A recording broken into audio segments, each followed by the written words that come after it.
ಸಾಧ್ಯ ಇಲ್ಲ. ಇದ್ದುದ್ರಾಗೆ ಒಂದು ಜನ ಸುಧಾರಣೆ ಆಗ್ತದೆ ಅಷ್ಟೇ, ಹೆಚ್ಚಿಂದ ಆಗಂಗಿಲ್ಲ. ಇದ್ದುದ್ರಾಗೆ ಬದಲಾಯಿಸ್ಲಿಕ್ಕೆ ಬರ್ತದ. ಇನ್ನು ಬದಲಾಯಿಸ್ಲಿಕ್ಕೆ ಬರಂಗಿಲ್ಲ ಅಂತಲೂ ಕೆಲವೊಂದು ಮಂದಿ ಹೇಳ್ತಾರೆ. ಹಣೆ ಬರ ಹ್ಯಾಂಗೆ ಬದಲಾಯಿಸ್ಲಿಕ್ಕೆ ಬರ್ತದ? ಬರಂಗಿಲ್ಲ. ಬರ್ತಿತ್ತು ಅಂತಂದ್ರೆ, ಹಣೆ ಬರ ಬದಲಾಯಿಸ್ಲಿಕ್ಕೆ ಬರ್ತಿತ್ತು ಅರ್ಥ ಅಂದ್ರೆ ಒಂದು ಮಾತು ಬರೀತಾರೆ, ಬರಲುಳ್ಳ ದುಃಖವನ್ನು ಭೋಗಿಸಲೇಬೇಕು, ಬಾರದು ಎಂದರೆ ಪಿರಿದು ಸಾಶಿಗಳೆನಿಪ ರಾಮನಳ ಪಾಂಡವರು ನೋಯಲೇಕೆ. ಈಗ ಹಣೆ ಬರ ಬದಲಾಯಿಸೋಕೆ ಬರ್ತಿತ್ತು ಅಂದ್ರೆ ಪಾಂಡವರು ವನವಾಸಕ್ಕೆ ಯಾಕೆ ಹೋಗ್ತಿದ್ರು? ನಮ್ಗಿಂತ ದೊಡ್ಡವರು ಇದ್ರಲ್ಲ ಅವರು. ಕೃಷ್ಣ ಪರಮಾತ್ಮನೇ ಅವರು ಸಂಗಾಟ ಇದ್ದಿಲ್ಲ. ನಳ ಮಹಾರಾಜ ಎಲ್ಲ ಕಳ್ಕೊಂಡು ಬತ್ತಲೆಯಾಗಿ ತಿರುಗಾಡ್ತಿದ್ದ. ಇವರೆಲ್ಲ ಯಾಕೆ ದುಃಖ ಭೋಗಿಸಿದ್ರು? ಹಣೆ ಬರ ಬದಲಿ ಮಾಡಿಕೊಳ್ಳಕ್ಕೆ ಬರಂಗಿಲ್ಲ. ಅದು ಏನೋ ಗುರುವಿನ ಅಂತಃಕರಣ ಇತ್ತು ಅಂತಂದ್ರ, ಗುರು ನಮಗೆ ದಯಾ ತೋರ್ದ ಅಂತಂದ್ರ, ಗುರುವಿನ ಕೃಪೆ ನಮ್ಮ ಮ್ಯಾಲ ಆಯಿತು ಅಂತಂದ್ರ ಒಂದು ಸ್ವಲ್ಪ ಬದಲಾವಣೆ ಆಗ್ತದ, ಇಲ್ಲಾಂದ್ರೆ ಆಗಂಗಿಲ್ಲ. ಹಣೆಯ ಮಧ್ಯದಲ್ಲಿ ಬರೆದ ಬ್ರಹ್ಮ ಬರಹವ, ಹಣೆಯ ಮಧ್ಯದಲ್ಲಿ ಬರೆದ ಬ್ರಹ್ಮ ಬರಹವ, ತಪ್ಪಿಸಲು ಸಾಧ್ಯವಿಲ್ಲ ಯಾವ ಮಾನವ. ಹಣೆಯ ಮಧ್ಯದಲ್ಲಿ ಬರೆದ ಬ್ರಹ್ಮ ಬರಹವ, ತಪ್ಪಿಸಲು ಸಾಧ್ಯವಿಲ್ಲ ಯಾವ ಮಾನವ, ಯಾವ ಮಾನವ.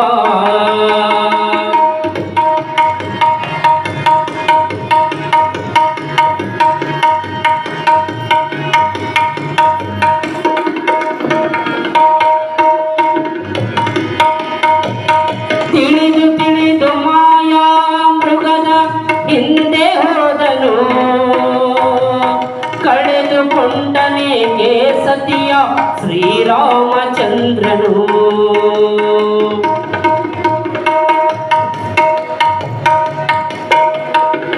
ತಿಳಿದು ತಿಳಿದು ಮಾಯಾ ಮೃಗದ ಹಿಂದೆ ಹೋದನು,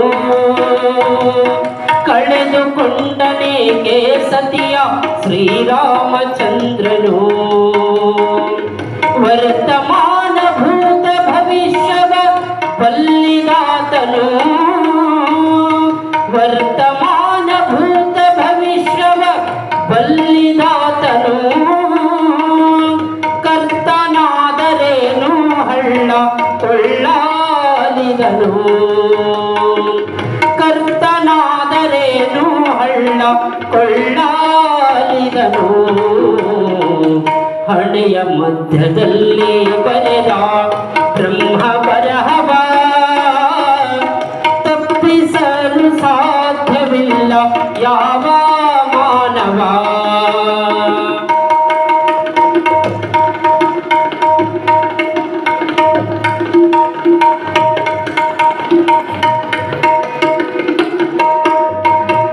ಘೋರ ಕರ್ಮ ಮಾಡಿದಂಥ ಬೇಡ ಮಾನವ, ಕ್ರೂರ ಕೊಲೆಯ ಸುಲಿಗೆ ಕೈದ ಪಾಪಿ ಮಾನವ.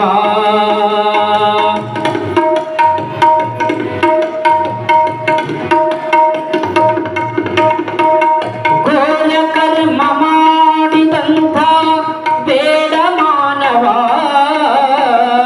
ಕ್ರೂರ ಕೊಲೆಯ ಸುಲಿಗೆ ಕೈದ ಪಾಪಿ ಮಾನವ. ಕೊನೆಗೂ ನಿತ್ಯ ಜಪವ ತಪವ ಗೈದ ಮಾನವ, ಕೊನೆಗೂ ನಿತ್ಯ ಜಪವ ತಪವ ಗೈದ ಮಾನವ. ರಾಮಾಯಣ ರಚಿಸಿ ವಾಲ್ಮೀಕಿ ಆದವರ ಕವಿ, ರಾಮಾಯಣ ರಚಿಸಿ ವಾಲ್ಮೀಕಿ ಆದವರ ಕವಿ. ಹಣೆಯ ಮಧ್ಯದಲ್ಲಿ ಬರೆದ ಬ್ರಹ್ಮ ಬರಹವ,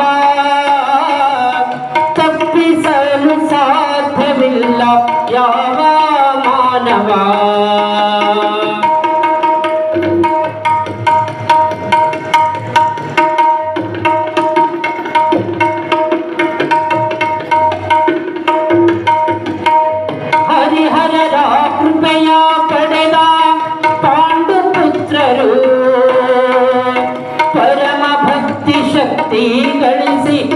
ದಾತಾ ವೀರರು ಹರಿಹರರ ಕೃಪೆಯ ಪಡೆದ ಪಾಂಡು ಪುತ್ರರು ಪರಮ ಭಕ್ತಿ ಶಕ್ತಿ ಗಳಿಸಿ ದಾತಾ ವೀರರು ಲೋಕವನ್ನೇ ಆಳುವಲ್ಲಿ ಬುದ್ಧಿವಂತರು ಲೋಕವನ್ನೇ ಆಳುವಲ್ಲಿ ಬುದ್ಧಿವಂತರು ಭಿಕ್ಷೆ ಬೇಡಿ ಹೊಟ್ಟೆ ಹೊರದ ರೇಗೆ ಮೂವರು ಭಿಕ್ಷೆ ಬೇಡಿ ಹೊಟ್ಟೆ ಹೊರದ ರೇಗೆ ಮೂವರು ಹಣೆಯ ಮಧ್ಯದಲ್ಲಿ ಬರೆದ ಬ್ರಹ್ಮ ಬರಹವ ಬ್ರಹ್ಮ ಬರಹವ ಬ್ರಹ್ಮ ಬರಹವ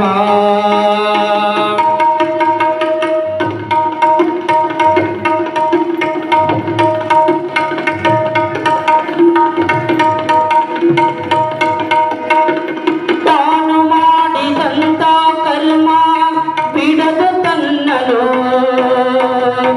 ಏನು ಗೈದರೇನು ಇದನು ಬ್ರಹ್ಮ ಬರೆದನು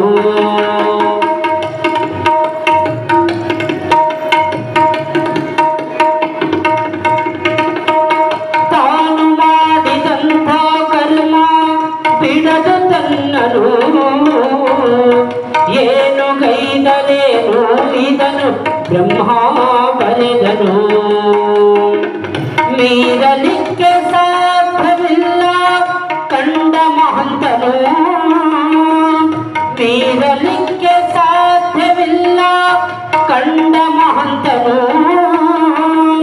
ಸಾರಿದಂತೆ ನುಡಿಯೋ ಮುದ್ದು ಬಸವ ಬಲ್ಲನು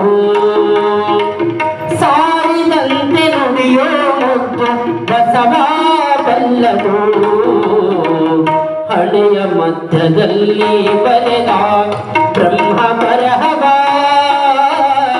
ತಪ್ಪಿಸಲು ಸಾಧ್ಯವಿಲ್ಲ ಯಾವ ಮಾನವ ತಪ್ಪಿಸಲು ಸಾಧ್ಯವಿಲ್ಲ ಯಾವ ಮಾನವ ತಪ್ಪಿಸಲು ಸಾಧ್ಯವಿಲ್ಲ ಯಾವ ಮಾನವ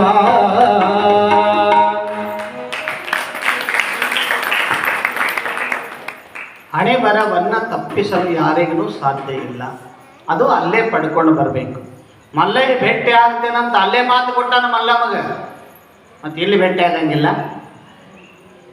ಮಾತು ಕೊಟ್ಟ ಪ್ರಕಾರ ಮಲ್ಲಯ್ಯ ಭೇಟಿ ಆಗಲೇಬೇಕು.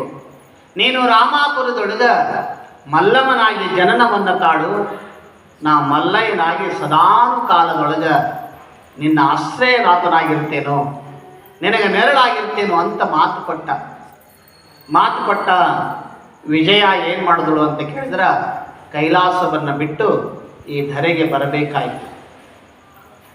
ಶಿವಪುರದೊಳಗ ವೇಮನಾಗರೆಡ್ಡಿ ಮತ್ತು ಗೌರಮ್ಮ ಅಗರ್ಭ ಶ್ರೀಮಂತರು, ಯಾವುದಕ್ಕೂ ಕೊರತಿಲ್ಲ. ಮನೆಯೊಳಗೆ ದಾನ ಧರ್ಮ ದಯಾಗುಣ ನಿತ್ಯ ದಾಸೋಹ ಏನೆಲ್ಲ ಮಾಡಿದ್ರು ಸಹಿತ ಮಕ್ಕಳಾಗಲಿಲ್ಲ.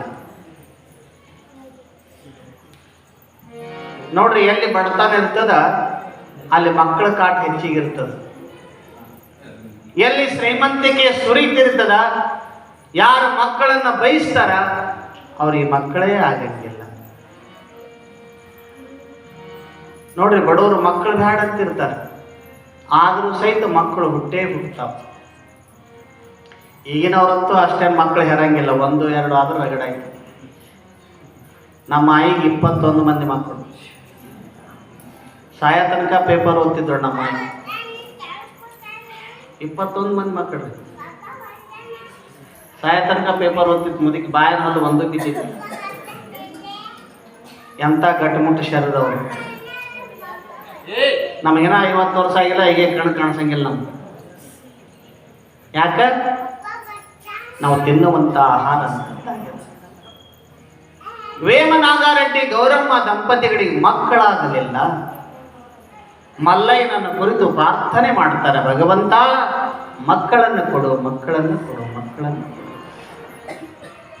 ವಂಶ ಬೆಳಗುವಂತ ಹೆಣ್ಣು ಮಗು ಆದ್ರಾಗ್ಲಿ ಗಂಡು ಮಗು ಆದ್ರಾಗ್ಲಿ ಏನಾದ್ರೂ ಇರಲಿ, ಒಟ್ಟು ನಮ್ಮ ವಂಶಕ್ಕೆ ಒಬ್ಬ ಮಗುವನ್ನ ಕೊಡುವಂತ ಮಲ್ಲಯ್ಯನನ್ನ ಪರಿಪರಿಯಾಗಿ ಪ್ರಾರ್ಥನೆ ಮಾಡ್ತಾರೆ. ಪ್ರಾರ್ಥನೆ ಮಾಡುವಂತ ಸಂದರ್ಭದೊಳಗೆ ಒಂದು ದಿವಸ ಗೌರಮ್ಮ ಮನ್ಯಾಗ ರೊಟ್ಟಿ ಮಾಡ್ತಿರ್ತಾಳೆ. ರೊಟ್ಟಿ ಮಾಡಿ ದಿನ ಒಬ್ಬರು ಜಂಗಮರನ್ನ ಕರೆಸಿ ಊಟ ಮಾಡಿಸ್ತಿರ್ತಾಳೆ. ಲಕ್ಷ ಒಟ್ಟು ಕೇಳಿ, ದಿನ ಒಬ್ಬ ಜಂಗಮನನ್ನ ಕರೆಸಿ ಊಟ ಮಾಡಿಸ್ತಿರ್ತಾಳೆ. ಸೋಮವಾರ ದಿವಸ ಅಡಿಗೆ ಮಾಡುವ ಸಮಯದೊಳಗ ಜಗದೊಡೆಯನಾದಂಥ ಮಲ್ಲಯ್ಯ ಜಂಗಮನಾಗಿ ಬಂದು ಇವಳ ಮನೆ ಮುಂದೆ ನಿಂತು ಭವತಿ ಭಿಕ್ಷಾಂತಿ ಎಂದ. ಯಾರ ಮನೆ ಮುಂದೆ? ಗೌರಮ್ಮನ ಮನೆ ಮುಂದೆ. ಕೈಯೆಲ್ಲ ಹಿಟ್ಟಾಗಿತ್ತು. ಹಂಗೆ ಓಡಿ ಬರ್ತಾಳ. ಓಡಿ ಬಂದು ನೋಡ್ತಾಳ, ಶಿವಸ್ವರೂಪಿಯಾದಂಥ ಜಂಗಮ ಮನೆ ಬಾಗಲ್ದಾಗ ನಿಂತಾನ. ಓಡಿ ಹೋಗಿ ಪಾದಕ್ಕೆ ಬೀಳ್ತಾಳೆ. ಯವಾ ಏನರೇ ಭಿಕ್ಷಾ ನೀಡು ಅಂತ ಬಂದಂಥ ಜೋಗಿ, ಏನರೇ ಭಿಕ್ಷಾ ನೀಡು ಅಂದಾಗ ಆವಾಗ ಗೌರಮ್ಮ ಹೇಳ್ತಾಳ, ಯಪ್ಪ ಅಡಿಗೆಲ್ಲ ತಯಾರಾಗ್ಯದ, ಊಟ ಮಾಡುವಂತ ಸಮಯದ. ದಿನ ಒಬ್ಬರು ಸ್ವಾಮಿಗಳಿಗೆ ಕರ್ಲಿಕ್ಕೆ ಹೋಗ್ತಿದ್ದ, ಇವತ್ತು ಆ ಕೆಲಸ ತಪ್ಸಿರಿ.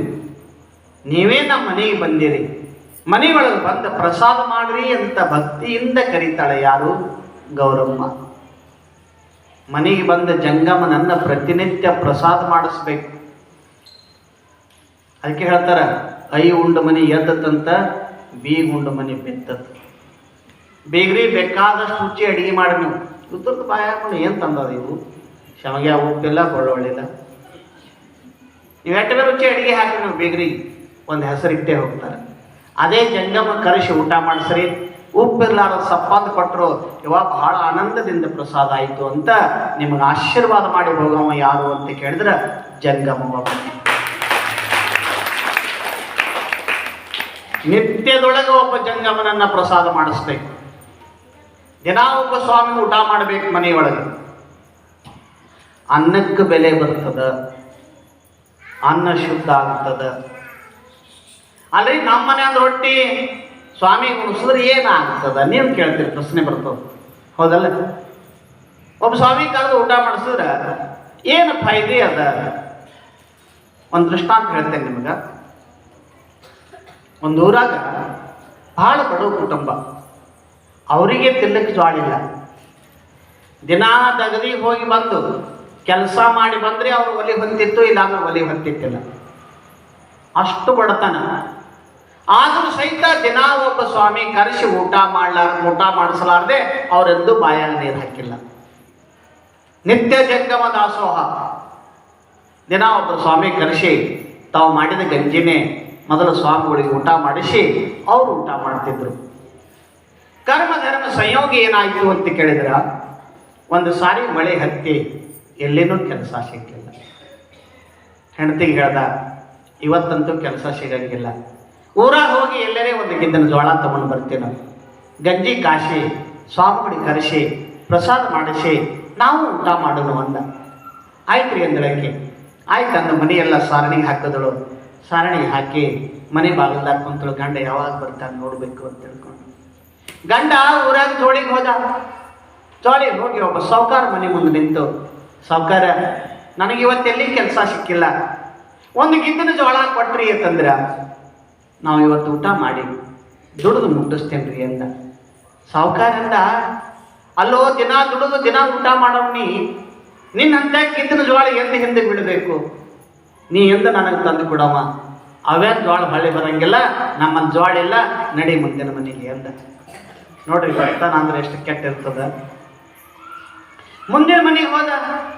ಅವ್ರ ಮನೆಯಾಗೂ ಅದೇ, ಎಂದು ಜೋಳ ಕೊಡಮ್ಮ, ದಿನ ದುಡಿದು ಊಟ ಮಾಡಮ್ಮ, ನೀ ಹ್ಯಾಂಗ ಜೋಳ ಹೊಳ್ಳಿ ಕೊಡ್ತಿ, ನಮ್ಮಲ್ಲಿ ಜೋಳ ಇಲ್ಲಪ್ಪ ಅಂದ. ಇಲ್ಲ ಅಂದಾಗ ಹಿಂಗೆ ಊರೆಲ್ಲ ತಿರುಗಾಡಕತ್ತ. ಯಾರ ಮನ್ಯಾಗೂ ಒಂದು ಕೊಳೆ ಜೋಳ ಸಿಗಲ್ದಾಯ್ತು. ಈ ಕಡೆ ಏನಾಯ್ತು ಮನೆ ಕಡೆ ಅಂತ ಕೇಳಿದ್ರ, ಇವರು ಭಕ್ತಿ ಪರೀಕ್ಷೆ ಮಾಡ್ಲಿಕ್ಕೆ ಜಗದೊಡೆಯನಾದಂಥ ಪರಮಾತ್ಮ ಜಂಗಮರ ವೇಷ ಹಾಕಿ ಇವರ ಮನೆ ಮುಂದೆ ನಿಂತು ಭವತಿ ಭಿಕ್ಷಾಂತಿ ಎಂದ. ಭವತಿ ಭಿಕ್ಷಾಂತಿ ಎಂದಾಗ ತಾಯಿ ಓಡಿ ಹೊರಗೆ ಬರ್ತಾಳ. ಜಂಗಮರು ಬಂದಾರ. ಯಪ್ಪ ದಿನ ಒಬ್ಬರು ಸ್ವಾಮಿಗಳಿಗೆ ಕರೀಲಿಕ್ಕೆ ಹೋಗ್ತಿದ್ದೆವು, ಇವತ್ತು ನೀವೇ ಬಂದಿರಿ, ಬರೀ ಮನೆಯೊಳಗೆ ಪ್ರಸಾದ ಮಾಡಿ ಹೋಗಕತ್ರಿ ಅಂತಂದಾಗ ಜಂಗಮಗೆ ಆನಂದ ಆಯ್ತು. ಮನೆಯೊಳಗೆ ಒಯ್ದರು ಸ್ನಾನ ಮಾಡಿಸಿದಳು. ಸ್ನಾನ ಅಂದ್ರೆ ಗೊತ್ತಾಗ್ತದೆ, ಜಳಕ ಮಾಡಿಸಿದಳು. ಜಳಕ ಅಂದ್ರೆ ಗೊತ್ತಾಗ್ತದೆ, ಮೈ ತೊಳಸಿದಳು. ಯಾಕೆ ಸ್ನಾನ ಜಳಕ ಮೈ ತೊಗೊಳೋದು ಬೇರೆ, ಸ್ನಾನ ಮಾಡೋದು ಬೇರೆ, ಜಳಕ ಮಾಡೋದು ಬೇರೆ. ಸ್ನಾನ ಮಾಡೋದು ಅಂತಂದ್ರೆ ಸುಗಂಧ ದ್ರವ್ಯಗಳನ್ನು ಹಾಕ್ಕೊಂಡು ಆನಂದದಿಂದ ಪಾದದಿಂದ ನೆತ್ತಿಯಿಂದ ಪಾದದವರೆಗೆ ಎಲ್ಲ ಸುಗಂಧ ದ್ರವ್ಯವನ್ನು ಉಣಿಸಿ ಆನಂದದಿಂದ ಸ್ನಾನ ಮಾಡೋದು ಅಂತ ಕರೀತಾರೆ. ಇನ್ನು ಜಳಕ ಮಾಡೋದು ಅಂತಂದ್ರೆ ಸಾಬೂನು ಹಚ್ಚಿ ಒಂದಿಟ್ಟು ತಲೆ ತೊಯಿಸಲಾರ್ದೇ ಸ್ವಚ್ಛ ಎಲ್ಲ ತೊಳ್ಕೊಂಡು ಇದಕ್ಕೆ ಜಳಕ ಅಂತ ಕರೀತಾರೆ. ಇನ್ನು ಮೈ ತಕ್ಕೊಳ್ಳೋದು ಅಂತಂದ್ರೆ ಸಾಬೂನು ಹಚ್ಚೋದಿಲ್ಲ, ಹಲ್ಲು ತಿಕ್ಕೊಳ್ಳೋದಿಲ್ಲ, ಮ್ಯಾಗ ನೀರು ಹಾಕೊಂಡು ತೆಳಗೆ ಮೈನೇ ಹೊಳ್ಳಿ ಆಡಿಸೋದು. ಎರಡು ಸರಿಯಾಗಿ 100 ತೊಯ್ದ್ರು ತೊಯ್ತು, ತೊಯ್ಲಿಲ್ಲ. ಊಟಕ್ಕೆ ಏನು ಮಾಡಿದೆ ಹಂಗೆ ಬಂದು 3 ಕೂಡೈತೆ. ನಾನು ಸ್ನಾನ ಮಾಡ್ರಿ, ಜಳಕ ಮಾಡ್ರಿ, ಮೈ ತಕ್ಕೋಬೇಡ್ರಿ. ಮನ್ಯಾಗ ಸ್ವಾಮಿಗಳು ಒಯ್ದು ಸ್ನಾನ ಮಾಡಿಸಿದ್ರು. ಸ್ನಾನ ಮಾಡಿಸಿ ಪೂಜಾ ಮಾಡಿಸಿದ್ರು. ಪೂಜೆ ಆಯಿತು, ಪಾದೋದಕ್ಕೆ ತಗೊಂಡಳು. ಯವ್ವ ಭಾಳ ಹಸಿವಾಗ್ಯದ, ಏನಾರು ಊಟಕ್ಕೆ ನೀಡು ಅಂದರು. ಯಪ್ಪ ಗಂಡ ಊರಾಗ ಗಾಳಿಗೆ ಹೋಗ್ಯ, ಬಂದ ಮೇಲೆ ಗಂಜಿ ಕಾಸ್ತೇನು, ಎಲ್ಲರೂ ಕೂಡಿನೇ ಊಟ ಮಾಡೋನು ಅಂದಳಕ್ಕೆ. ಆಯಿತು ಅಂತ ಜಂಗಮ ಅಲ್ಲೇ ಕುಂತ. 10 ನಿಮಿಷ ಆಯಿತು, 20 ನಿಮಿಷ ಆಯಿತು, ಗಂಡ ಬರಲಿಲ್ಲ. ಯಾವಾಗ ಭಾಳ ಹಸಿವಾಗ್ಯದ, 3 ದಿವಸ ಆಯ್ತು ಊಟ ಮಾಡಿಲ್ಲ.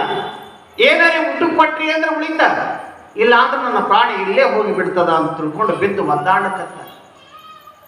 ಆ ತಾಯಿ ಮನೆಯೆಲ್ಲ ಓಡಾಡ್ತಾಳೆ. ಏನು ಮಾಡಬೇಕು? ಶಿವನ ಮನ್ಯಾಗ ಒಂದು ಕಾಳು ಜೋಳಿಲ್ಲ, ಯಪ್ಪ ಏನೂ ಇಲ್ಲ. ನಮ್ಮ ಮನ್ಯಾಗ ನೀರು ಬಿಟ್ಟರೆ ಮತ್ತೊಂದು ಏನೂ ಇಲ್ಲ. ಯಾವಾಗ ನನ್ನ ಪ್ರಾಣ ಆಗಿ ಹೋಗ್ತದ. ಅದೇನೋ ಅಂತಾರಲ್ಲ, ತಿಂಗಳು ಉಪವಾಸ ಇದ್ದವ್ರ ಮನೆಗೆ ತಗಡು ರೊಟ್ಟಿ ಹೋಗಿರುತ್ತೆ. ಅವರೇ ತಿಂಗಳು ಉಪವಾಸಾರ, ಅವ್ರ ಮನ್ಯಾಗ ತಗಡು ರೊಟ್ಟಿ ಇರ್ತಾರ. ಇಲ್ಲಿ ಇವರೇ ಉಪವಾಸ ಬಿದ್ದ ಸಾಯ್ತಾರ. ಅಂತ ಉಪವಾಸ ಬಿದ್ದವ್ರ ಮನೆಗೆ ಉಪವಾಸ ಸ್ವಾಮಿ ಬಂದ. ಬಿದ್ದು ಒದ್ದಾಡುವಾಗ ಜಂಗಮಂದ, ಯವ್ವ ಅಡಿಕೆಲಿ ಗಡಿಗ್ಯಾಗ ಹುರ್ಲಿತ್ತು ಅಂದ್ರೆ ಹುರ್ಲಿ ಗಂಜೇರಿ ಕಾಸು ಒಂದ. ಪಾ ಎಲ್ಲಿ ಅಡಿಕಲ ಎಲ್ಲಿ ಹುರ್ಲಿ ಅಂದ್ರೆ ನಮ್ಮ ಮನ್ಯಾಗ ಹುರ್ಲಿನೂ ಇಲ್ಲ, ಏನೂ ಇಲ್ಲ. ಯಾವಾಗ ನೋಡು ಅಡಿಕೆಲಿ ಗಡಿಗೆ ಇಳಿಸಿ ನೋಡು ಅಂದ. ಅಡಿಕ್ಲಿದ್ದು ಇಲ್ಲ ಅವಾಗ ಹಿಂದಕ್ಕೆ. ಈಗ ಯಾರ ಮನ್ಯಾಗ ಅಡಕ್ಲಿಲ್ಲ. ಅವಾಗ ಅಡಿಕಲ ಅಂತಂದ್ರೆ ರಿಸರ್ವ್ ಬ್ಯಾಂಕ್ ಇದ್ದಂಗೆ. ಎಲ್ಲ ಅಡಿಕೆಲ್ ಗಡಿಗೆಗೆ ರೊಕ್ಕ ಅಡಿಕೆಲ್ ಗಡಿಗೆ, ಬಂಗಾರ ಅಡಿಕೆಲ್ ಗಡಿಗ್ಯಾಗ, ಒಂದು 4 ಕಾಳು ಜೋಳ ಕಾಳು ಉಳ್ದೇವು ಅಂದ್ರೆ ಅವು ಅಡಿಕೆಲ್ ಗಡಿಗ್ಯಾಗ. ಬ್ಯಾಂಕೇ ಇದ್ದಿತ್ತಿಲ್ಲ ಅವಾಗ, ಎಲ್ಲ ಅಡಿಕೆಲ್ದಾಗೆ ಇರ್ತಿದ್ದು. ಹೋಗಿ ನೋಡು ಅಂತಂದಾಗ ಇನ್ನು ಜಂಗಮ ಹೇಳ್ತಾನಂದ್ರೆ ಕೇಳಬೇಕು ಅಂತ ತಿಳ್ಕೊಂಡು ಹೋಗಿ ಅಡಿಕ್ಲ ಇಳಿಸಿ ನೋಡ್ತಾಳ. ಒಂದಿಷ್ಟೇ ಹುರ್ಲಿ. ಪರಮಾತ್ಮನ ಲೀಲಾ ನೋಡ್ರಿ ಹಂಗದ. ಒಂದು 4 ಕಾಳು ಹುಡುಕು ಹುರ್ಲಿ ಬಿದ್ದಿರ್ತಾವ, ತಗೊಂಡು ಕಲ್ಲಾಗ ಹಾಕಿ ಬೀಸ್ತಾಳೆ. ಅವಾಗೆಲ್ಲ ಮನೆಗೆ ಬೀಸ್ತಿದ್ರವ. ಈಗಿನವ್ರಂಗ ಗಿರ್ನಿ ಅದು ಇದ್ದಿದ್ದಿಲ್ಲ. ಕಲ್ಲಾಗ 4 ಕೆದ್ದು ಬೀಸ್ತಿದ್ರು ಅವ್ರು. ಬೀಸಿ ಅಡುಗೆ ಮಾಡಿದ್ರೆ ಎಂಥ ರೊಟ್ಟಿ ಅವು. ಆ ರೊಟ್ಟಿ ಊಟ ಮಾಡಿದ್ರೆ ಎಂಥ ಗಟ್ಟುಮುಟ್ಟು ಮನುಷ್ಯ. ಈ ಕಲ್ಲಾಗೆಲ್ಲ ಸುಟ್ಟು ಹಿಟ್ಟು ಬರ್ತದ, ತಿಂದವನು ಟೊಂಕೆ ಇರಂಗಿಲ್ಲ. ಕಲ್ಲ ಹಾಕಿ ಬೀಸಿದಳು, ಮಣ್ಣು ಗಡಿಗೆ ಹಾಕಿ ಕುದಿಸಿದಳು. ಮಣ್ಣಿನ ಗಡಿಗೆ ನಿಂತವಾಗ ಮಣ್ಣು ಗಡಿಗೆ ಹಾಕಿ ಕುದಿಸಿ ತೆಳಗೆ ಇಳಿಸಿ ಪಟ್ಟ ಬರೆದಳು. ಗಡಿಗೆ ಪಟ್ಟ ಬರ್ತಿದ್ರಲ್ಲ ಅವಾಗ. ಈಗ ಯಾರು ಬರೀತಾರ? ಯಾರ ಮನ್ಯಾಗ ಒಲೆನೂ ಇಲ್ಲ, ಬೂದಿನೂ ಇಲ್ಲ. ಎಲ್ಲರೂ ಎದ್ರ ಮೇಲೆ ಅಡುಗೆ ಮಾಡ್ಕೊಳ್ತೇವೆ ನಾವು? ಗ್ಯಾಸಿನ ಮೇಲೆ. ಅದ್ರ ವಾಸ ನೋಡಿರಿ ಅವ. ಅಂಥ ಹೊಲಸು ವಾಸಿನ ಮೇಲೆ ಅಡುಗೆ ಮಾಡ್ಕೊಂಡು ಉಣ್ತೇವೆ ಅಂದ್ರೆ ನಮ್ಮ ಬಾಡಿ ಉಳಿಲಿ ಅಂದ್ರೆ ಹ್ಯಾಂಗೆ ಉಳಿತದ? ತಲೆ ಇಳಿಸಿ ಪಟ್ಟ ಬರ್ದಳು. ಸ್ವಾಮಿಗಳು ಬಂದ ತಾಟ್ ತಂದಿಟ್ಟಳು. ಯಪ್ಪ ಪ್ರಸಾದಕ್ಕೆ ತಯಾರಾಗಲಿ ಎಂದಳು.